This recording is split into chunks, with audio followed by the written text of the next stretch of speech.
Hello everyone. आज हम बात करेंगे जो 10 तारीख का railway NTPC CBT2 graduate level का जो पेपर हुआ है उसके रिव्यू के बारे में। जैसा हमें पता है कि रेलवे में 3 सेक्शन आते हैं, मैथ, रीजनिंग एंड जीएस। तो हम तीनों सेक्शन का एक एक करके एनालिसिस करेंगे जो पेपर में पूछा गया। मैंने खुद पेपर दिया था, मैं अपने एक्सपीरियंस के बेस पे कैसा पेपर था, क्या कट ऑफ रह सकती है, सारा एनालिसिस आज करेंगे। सबसे पहले बात करते हैं मैथ सेक्शन की।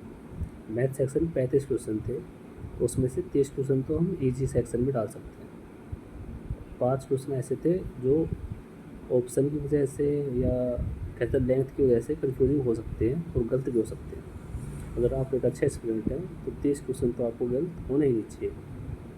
इसके बाद बात करते हैं रीजनिंग सेक्शन। रीजनिंग सेक्शन में हमारे थे 35 क्वेश्चन। तो 35 के 35 क्वेश्चन जो थे कि डुएबल थे। मैं मान सकता हूँ कि कुछ क्वेश्चन थे जो सेटिंग अरेंजमेंट के वो लेंथी थे और उसमें टाइम लग सकता है। मैंने 35 के 35 अटैम्प्ट किए। अब देखते हैं कितनी सिली मिस्टेक हुई है, इस पर भी काफ़ी डिपेंड करेगा। तो जब हम बात करते हैं जीके सेक्शन की। जीके सेक्शन एक मेन सेक्शन है एनटीपीसी रेलवे में, हम कह सकते हैं। इसमें 50 क्वेश्चन पूछे गए हैं और 50 क्वेश्चन ज़्यादा हार्ड नहीं थे। जिसने पढ़ रखे हैं या जिसने प्रीवियस ईयर को अच्छी तरह एनालाइज और उनको लर्न किया है तो उसके लिए अटैम्प्ट करना आसान था। तो उसमें से 30 क्वेश्चन तो थे जो हर सीरियस एस्पिरेंट में कहीं ना कहीं पढ़े होंगे, बचाए ऊपर परमार सर हों या फिर फ्लूसेंट हो। तो 30 क्वेश्चन तो हर कोई अटैम्प्ट करेगा, लेकिन 10 क्वेश्चन ऐसे थे जो आप ऑप्शन एलिमिनेशन या फिर कह सकते हैं दो ऑप्शन में आप फंसोगे तो उसको भी अटैम्प्ट करना ही होगा इस कंपटीशन में। तो मैंने वो भी किया। तो जो मेरा ओवरऑल अटैम्प्ट है वो रहा था 115 क्वेश्चन मैंने अटैम्प्ट किए। तो मुझे पता है उसमें से कुछ मैंने तुक्के मारे हैं और ऑप्शन एलिमिनेशन सिर्फ किए हैं। जैसे एक क्वेश्चन था जिसमें अवार्ड पूछ रखा था जिसका आंसर था ओस्मान डेम्बेले, लेकिन मैंने उसका दूसरा वाला जो ऑप्शन था वो टिक किया, तो मेरा गलत है।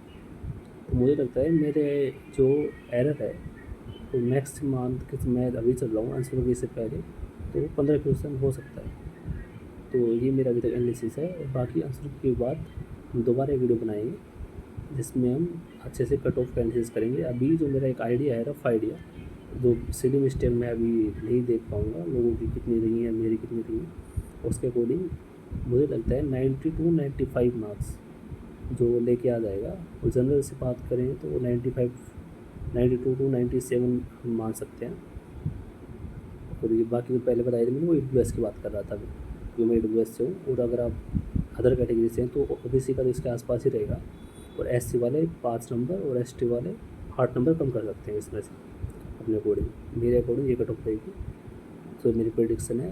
तो बाकी हम एक बार आंसर के आने के बाद जो रेगुलेटर डाटा है उसके अकॉर्डिंग भी दोबारा कट ऑफ का एनालिसिस करेंगे। Thank you.